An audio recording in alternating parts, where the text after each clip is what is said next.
Today is Wednesday, Parashat Behaalotecha.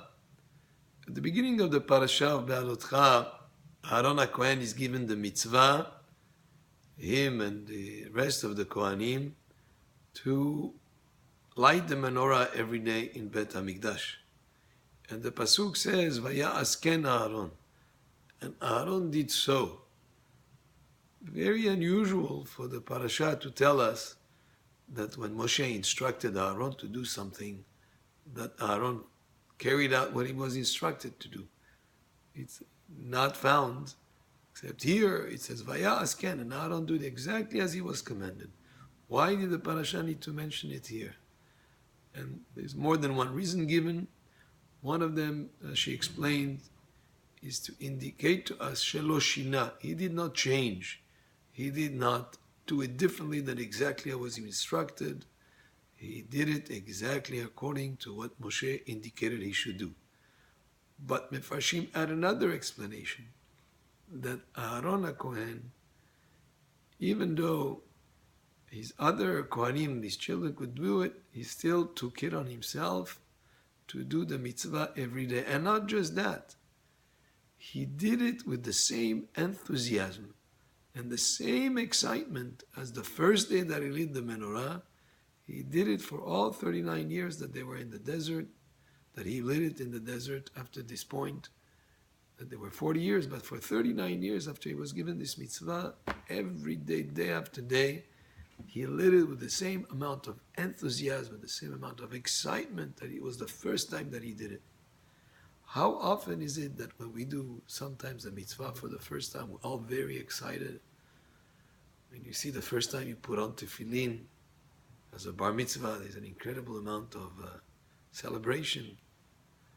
And many mitzvot that we do the first time, we're very, very excited, but maybe after we've done it for a number of times, a number of weeks, a number of months, or years, the excitement, the enthusiasm wears off.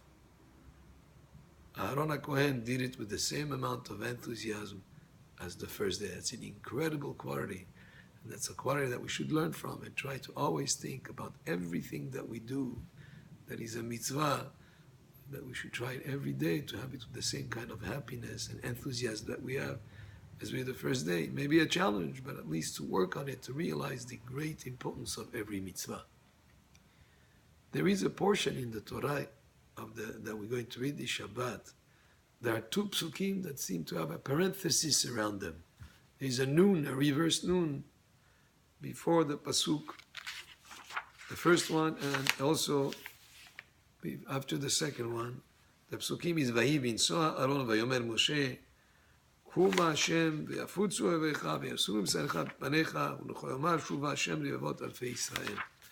And Rashi explains, Asalo simaniyot milefanav ומלאחריו, ואומר שאין זה מקומו, ולמה נכתב כאן כדי להפסיק בין פורענות לפורענות, כדאיתה בכל כתבי הקודש. And Rashi explains, he made signs, because really these two psukim, their place is somewhere else. They should have been mentioned in another place. So why are they brought here? To separate between pur'anut and pur'anut, to separate between a calamity and another calamity. And what is he speaking about? The calamity that came after these two psukim is the Am Yisrael were Vaya'am kemit'onenim. He speaks about the complainers. The nation, the Jewish nation, was complaining at this point. And that's nothing that is no good.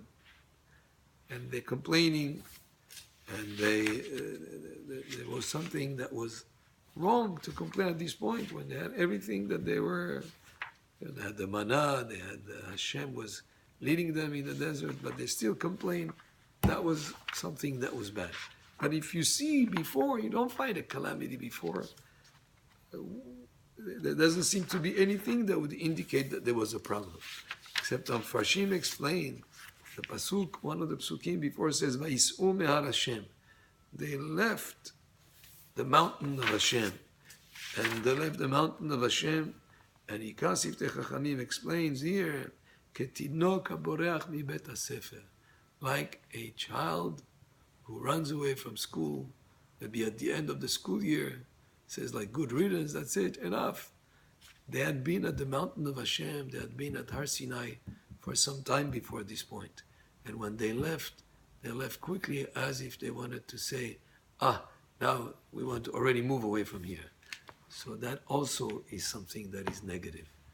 When a person does mitzvot, when a person is involved in learning Torah, when a person is like at Har Sinai in their case, you should feel the importance of that mitzvah that you were involved in, and not to live it as, like sometimes you see people at the end of prayer, Alenu Shabeach is not done yet. They already take off their talit. They're already ready to go. They have one step out the door. Many times we see people, Adon Olam, at the end of the prayer of Shabbat. Some of them are already left. Some of them are not really involved in.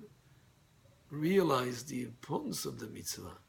Do it with enthusiasm. And don't think that since it's over, let me just leave quickly. There's even a halakha that when you leave the synagogue, you shouldn't make big steps as if you're leaving fast. No. Slowly. To go to synagogue, you can walk fast.